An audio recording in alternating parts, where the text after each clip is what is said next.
ഒരുപാട് ചാനൽസിൽ പറഞ്ഞിട്ടുണ്ടാവും ജാസിന്റെയും ആശിന്റെയും love story. പക്ഷെ ഞങ്ങളുടെ ചാനലിൽ ഫസ്റ്റ് ഇന്റർവ്യൂ അല്ലേ, ഞങ്ങളുടെ പ്രേക്ഷകർക്ക് വേണ്ടി പറയണം നിങ്ങളുടെ ലവ് സ്റ്റോറി. എത്ര വർഷമായി സ്റ്റാർട്ട് ചെയ്തിട്ട്? 8 വർഷമോ? ഓ, എങ്ങനെ നിങ്ങൾ മീറ്റ് ചെയ്തതൊക്കെ? ഞങ്ങൾ ഇത് ഫോണിലൂടെ തന്നെ മീറ്റ് ചെയ്തു. മീൻസ് ഞാൻ ഓൾറെഡി സോഷ്യൽ മീഡിയ വഴിയാണോ? അല്ല, അതിന് മുമ്പേ ആഷി ഫുട്ബോൾ പ്ലെയർ ആയിരുന്നു. അപ്പൊ ഞങ്ങളുടെ നാട്ടിൽ ഇങ്ങനെ ഫുട്ബോളിന് വരുമല്ലോ, നമ്മൾ മലപ്പുറമാണ്, ഓഫ് കോഴ്സ് ഫുട്ബോളിന് പേര് കേട്ട സ്ഥലമാണ്. അപ്പൊ അങ്ങനെ വന്നിട്ട് കണ്ടിട്ടുള്ള പരിചയമാണ്. പിന്നെ അത് കഴിഞ്ഞിട്ട് അവൻ പാലക്കാടാണ്, അവൻ പോയി. അത് കഴിഞ്ഞിട്ട് പിന്നെ ജസ്റ്റ് ഫോണിൽ കോളും കാര്യങ്ങളൊക്കെ ആയിട്ട്. എന്റെ അമ്മായിയുടെ ഇവിടെ പാലക്കാടാണ്, അപ്പൊ ഇടയ്ക്ക് അങ്ങോട്ട് പോകും, അപ്പൊ അവിടെ നിന്ന് കാണും. അങ്ങനെയുള്ള റിലേഷനാണ്. ഫസ്റ്റ് അവൻ UAE പോയി, അത് കഴിഞ്ഞിട്ട് ഞാൻ വന്നു. പിന്നെ അവിടുന്ന് വീണ്ടും കാരണം എനിക്ക് അവനക്കുണ്ടായിരുന്നു, പക്ഷെ ഞാനാണ് ഫസ്റ്റ് പറഞ്ഞത്. അപ്പൊ അഫ്കോഴ്സ് അവൻ പറഞ്ഞു എനിക്കും ഇഷ്ടമാണ്. അങ്ങനെ കുറെ പ്രശ്നങ്ങളും കാര്യങ്ങളൊക്കെ ആയിട്ട് തട്ടിമുട്ടി ഇങ്ങനെ പോയി. ഒരു റിലേഷൻഷിപ്പ് ആവുമ്പോ ഇതുണ്ടാവും. ഞാൻ വിചാരിക്കുന്നത് നമ്മള് ഒരു റിലേഷൻഷിപ്പ് ആവുമ്പോ രണ്ടുപേരെ റിലേഷനിൽ ഒരു മൂന്നാമതൊരാള് വരുമ്പോഴാണ് എപ്പോഴും പ്രശ്നങ്ങൾ ഉണ്ടാവുക. എപ്പോഴും നമ്മളെ പ്രശ്നങ്ങൾ നമ്മളായിട്ട് പരിഹരിച്ച് അത് മുന്നോട്ട് പോവാണെങ്കിൽ ഹാപ്പി ആയിട്ട് പോകും. മൂന്നാമതൊരാളെ നമ്മളെ പ്രശ്നങ്ങൾ പറയാനും പാടില്ല, അവരെ ഇതിലൂടെ ഉൾക്കൊള്ളിക്കാനും പാടില്ല. എനിക്ക് എന്റെ ലൈഫ് വെച്ചിട്ട് എനിക്ക് തോന്നിയൊരു കാര്യം കേട്ടോ അത്. എപ്പോഴും നമ്മൾ രണ്ടുപേരാണ് ഏറ്റവും ബെറ്റർ. എന്ത് ഇണക്കങ്ങളൊക്കെ ആയാലും രണ്ടുപേരും കൂടി പറഞ്ഞ് അത് സോൾവ് ചെയ്യുക. അത് ഒരു 1-2 ദിവസം, അതിന് കൂടുതൽ ദിവസത്തിലേക്ക് പോവാണ്ട് അത് സോൾവ് ചെയ്യുക. പിന്നെ മൂന്നാമതൊരാളിലേക്ക് അത് എത്തിക്കാണ്ടിരിക്കുക. അവരതിൽ എന്താ പറയാ സജഷൻസ് പറഞ്ഞു കഴിഞ്ഞാൽ പിന്നെ അത് വേറെ പ്രശ്നങ്ങളാവും. അത് അങ്ങനെ കൂടി പോകും.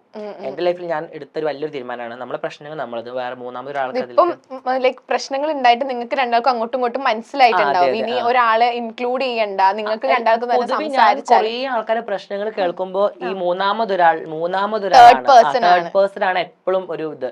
അപ്പോൾ മാക്സിമം നമ്മൾ തേർഡ് പേഴ്സണ് ഒരു ഇത് കൊടുക്കാണ്ടിരിക്കുക, നമ്മൾ തന്നെ പറഞ്ഞ് ഇതാക്കുക. പിന്നെ ഇപ്പൊ എന്റെ അടുത്താണ് പ്രശ്നം എന്നുണ്ടെങ്കിൽ അഫ്കോഴ്സ് ഞാൻ പോയിട്ട് തന്നെ സോറി പറയാം. ഇനിയിപ്പോൾ അവന്റെ അടുത്താണ് പ്രശ്നം, ഇനിയിപ്പോൾ അവൻ സോറി പറയാൻ വരുന്നില്ലെങ്കിൽ പോലും നമ്മൾ പോയിട്ട് അത് പോട്ടെ കുഴപ്പമില്ല സോറി എന്നിട്ട് അത്രയേ ഉള്ളൂ ലൈഫ്.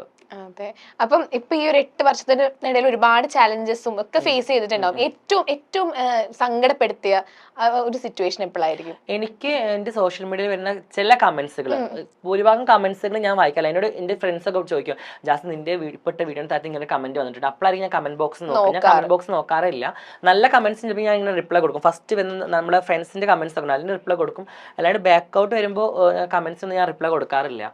അപ്പോൾ ഇപ്പൊ ഈയിടായിട്ട് വന്ന എനിക്കൊരു കമന്റ് ഭയങ്കരമായിട്ട് മനസ്സിൽ ഞാൻ അങ്ങനെ ആലോചിച്ചു. നമ്മുടെ മനസ്സിൽ വല്ലാത്തൊരു പെയിൻ തന്ന പോലെ ആയിപ്പോയി. അതാണ് എനിക്ക് ഏറ്റവും ഒരു വിഷമം. ഉമ്മാനൊക്കെ പറഞ്ഞിട്ടുണ്ടാകും അങ്ങനത്തെ കമന്റ്സുകൾ. എന്നെ പറഞ്ഞാൽ എനിക്ക് അങ്ങനെ വിഷമം തോന്നാറില്ല. ഉമ്മാനൊക്കെ പറഞ്ഞപ്പോ എനിക്ക് കുറച്ചുകൂടെ ഒരു സങ്കടമായി. അപ്പൊ ഈ കമന്റ്സിനോടൊക്കെ എങ്ങനെയാ റെസ്പോണ്ട് ചെയ്യാറുണ്ടോ? ഇല്ല, ഞാൻ കമന്റ്സിന് റിപ്ലൈ കൊടുക്കാറ് ഒന്നും ചെയ്യാറില്ല. ഡിലീറ്റ് ചെയ്യാറുണ്ടോ കമന്റ്സ്? ഇല്ല, അത് ഞാൻ ചെയ്യാറില്ല. കാരണം എന്നോട് ചോദിക്കുന്ന ഫ്രണ്ട്സ് ഒന്നെങ്കിൽ നീ കമന്റ് ബോക്സ് ഓഫ് ആക്കി ഇട്ടൂടെ, അല്ലെങ്കിൽ നിന്റെ ആ കമന്റ്സ് ബാഡ് കമന്റ് അങ്ങനെ ഡിലീറ്റ് ചെയ്ത് കളഞ്ഞാൽ പോരെയെന്ന്.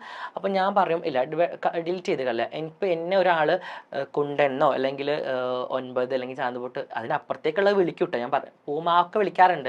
അങ്ങനെ ഇടുമ്പോൾ ഞാൻ ഡിലീറ്റ് ചെയ്യാറില്ല. അപ്പോൾ ചോദിക്കാതെ ഡിലീറ്റ് ചെയ്ത് കളഞ്ഞാൽ പോരെ. എൻ്റെ ഫ്രണ്ട്സ് പറയും ഡിലീറ്റ് ചെയ്ത് കളഞ്ഞാൽ പോരെയെന്ന്. അപ്പോൾ ഞാൻ പറയും ഇല്ല. കാരണം ഇപ്പോൾ എനിക്കൊരു കമന്റ് ഇട്ടപ്പോൾ, ഒരു ഉദാഹരണം, ഒരു കമന്റ് ഇട്ട ആൾ ഷുക്കൂർ എന്നൊരു ഒരാൾ എനിക്കൊരു കമന്റ് ഇട്ട, എടാ പൂ മോനെ നീ എന്ത് കാണിക്കുന്നതെന്ന്. അപ്പം ഈ ശുക്കൂർ അടിപ്പിക്കാൻ അവന്റെ വീട്ടിൽ ഭയങ്കര ദീനിയൊക്കെ ആയിരിക്കും. ഭയങ്കര ശുക്കൂർ അളിയൻ ഞങ്ങളുടെ ഫാമിലിയിൽ കിട്ടിയ പൊന്നളിയനാന്നൊക്കെ പറയും. പക്ഷെ ഈ ശുക്കൂറിന്റെ അളിയന്റെ ഇതിങ്ങനെ എന്റെ കമന്റ് ബോക്സ്, എന്റെ വീഡിയോ കാണാനും കൂടുതൽ ആൾക്കാർ എന്റെ കമന്റ് ബോക്സ് ചെക്ക് ചെയ്യുന്ന ആൾക്കാരുണ്ട് കേട്ടോ. കൂടുതൽ എന്റെ വീഡിയോ കാണുന്ന മുമ്പേ വീഡിയോ അവിടെ നിൽക്കും, ഫസ്റ്റ് കമന്റ് ജാസിന്റെ കമന്റ് ബോക്സ് വായിക്കണം. എന്ത് രസമുള്ള കമന്റ് ബോക്സ്. അപ്പൊ ഇങ്ങനെ വായിക്കാൻ ശുക്കൂർ അളിയന്റെ കമന്റ്, ശുക്കൂർ അളിയൻ ഇങ്ങനെ കമന്റ് ഇട്ടിരിക്കുന്നത് പഠിച്ചോനെ ഫസ്താത്ത നിങ്ങളാ മാപ്പിള ശുക്രാളിയൻ ഇല്ല ഇങ്ങനെ കമന്റ് ഇടുന്നത്. ശുക്രാളിയനോ? അപ്പൊ ഈ ശുക്രാളിയന്റെ ഒരു നല്ല ഇമേജ് അവിടെ ഫോയിലാവും. അപ്പൊ അതുകൊണ്ട് ഞാൻ കമന്റ് ബോക്സ് ഓഫ് ആക്കത്തേ ഇല്ല. കാരണം ഈ ചെന്നായ്ക്കളെ സ്വഭാവം എന്താ, ഈ ആട്ടിൻതോട്ട് ചെന്നായ്ക്കളെ റിയൽ എന്താന്നുള്ളത് അവർക്ക് മനസ്സിലാക്കാൻ വേണ്ടിയിട്ടാണ് ഞാൻ കമന്റ് ബോക്സ് ഓഫ് ആക്കാത്തത് അല്ലേ. റീൽസ് വീഡിയോകളിലൂടെ ശ്രദ്ധേയനാണ് മലപ്പുറംകാരനായ ജാസിർ ജാസിയും പങ്കാളിയായ സുഹൃത്ത് ആഷിയും. പെണ്ണഴകിൽ വീഡിയോയുമായി എത്തി നിരവധി ആരാധകരെ സ്വന്തമാക്കിയ മുഹമ്മദ് ജാസിൽ സോഷ്യൽ മീഡിയയിൽ സജീവമാകുന്നത് ടിക്ടോക്ക് കാലത്താണ്. പലപ്പോഴും ജാസിലിന്റെ വീഡിയോകൾക്ക് മോശം കമന്റുകളാണ് ലഭിക്കുന്നത്. ബ്യൂട്ടി ടിപ്സ് വീഡിയോയുമായി എത്തിയെങ്കിലും ആരാധകരും കാഴ്ചക്കാരും കൂടുതലുണ്ടായത് ഒരു അറബി വീഡിയോ വഴിയാണ്. അറബി മോഡലിൽ തലയിൽ കെട്ടുകെട്ടുന്ന വീഡിയോ ഏകദേശം 1 കോടിയിലേറെ പേർ കണ്ടു. ആഷിക്കൊപ്പം ദുബായിൽ സെറ്റിൽഡാണ് ജാസിൽ. സ്വന്തമായി ഒരു പെർഫ്യൂം ഷോപ്പ് നടത്തുകയാണ് ജാസിൽ. കൊളാബ് തന്ന ഡ്രസ്സാണ്. അവിടെ അതിൽ ഒരുപാട് നല്ല വെറൈറ്റി ഡ്രസ്സുകളുണ്ട്. എനിക്ക് ഫാഷൻ ഔട്ട്ലെറ്റ് എന്തോ ഒരു പേര് പറഞ്ഞു, സോറി കേട്ടോ.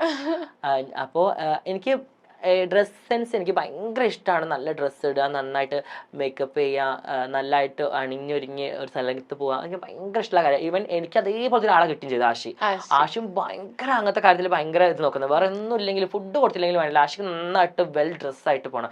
എനിക്കും അങ്ങനെ തന്നെ എവിടെയും പോകുമ്പോൾ നല്ല അടിപൊളിയായിട്ട് പോകണം. നമ്മളെ കണ്ടു കഴിഞ്ഞാൽ ഈ എന്ന് പറയാൻ പാടില്ല, അടിപൊളിയായിട്ട് വെൽ ഡ്രസ്ഡിലായിട്ട് പോകണം. എനിക്കും ആഷിക്കും അതേപോലത്തെ ഒരാളെ പാർട്ട്ണറിനെ കിട്ടുകയും ചെയ്തു. എനിക്ക് ഭയങ്കര ഹാപ്പി അതില്. ജാസിന്റെ ചൈൽഡ്ഹുഡ് ഒക്കെ എങ്ങനെയായിരുന്നു? ചൈൽഡ്ഹുഡിൽ എനിക്ക് സത്യം പറഞ്ഞാല് ഓർക്കാൻ ഇഷ്ടമില്ലാത്ത കുറെ കാര്യങ്ങൾ. കാരണം ലൈക്ക് ഇപ്പോഴാണ് ഞാൻ നന്നായിട്ട് ലൈഫ് എൻജോയ് ചെയ്യുന്നത്.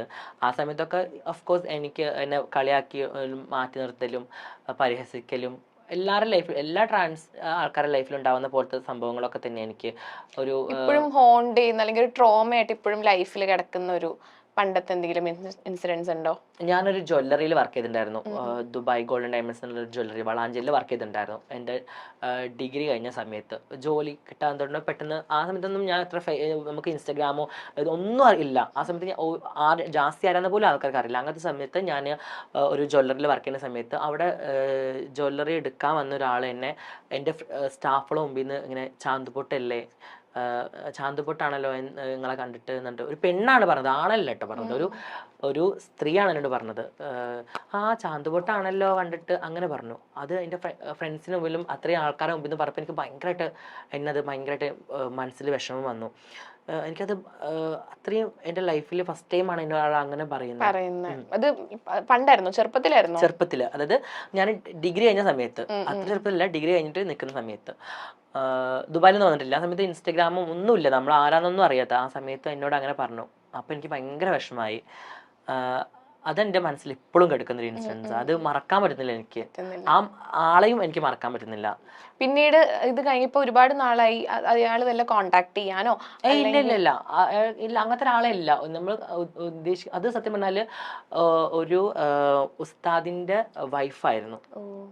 അപ്പോൾ എന്നിട്ട് അത് ഞാൻ ഓൾറെഡി അവരോട് സംസാരിച്ചപ്പോൾ അയാൾ എന്നോട് പറഞ്ഞു സോറി. അയാൾ വന്നിട്ട് പറഞ്ഞു സോറി, ക്ഷമിക്കുക. ഞാൻ പറഞ്ഞു നിങ്ങളൊരു മതപ്രഭാഷകനാണ്, അല്ലെങ്കിൽ ഒരു ഉസ്താദാണ്, മതം പറഞ്ഞു കൊടുക്കുന്ന ആളാണ്. നിങ്ങളെ ഭാര്യയാണ് എന്നെ ഇങ്ങനെ പറഞ്ഞത്. നാളെ നിങ്ങളെ വീട്ടിൽ ഇതേപോലെ ഒരാൾ വന്നു കഴിഞ്ഞാൽ നിങ്ങളെ വൈഫ് ഇങ്ങനെയാണോ അതിനെ വിളിക്കുക എന്നൊക്കെ പറഞ്ഞു. അപ്പോൾ അയാൾക്ക് കാര്യം മനസ്സിലാവുന്നുണ്ട്. സ്ത്രീ പിന്നെ അവസാനം ഒന്ന് സോറി ഒക്കെ ചോദിച്ചു. പക്ഷെ അതെനിക്ക് ഉള്ളിൽ എപ്പോഴും ഒരു ഇതായിട്ട് ഇങ്ങനെ കിടക്കുന്നു.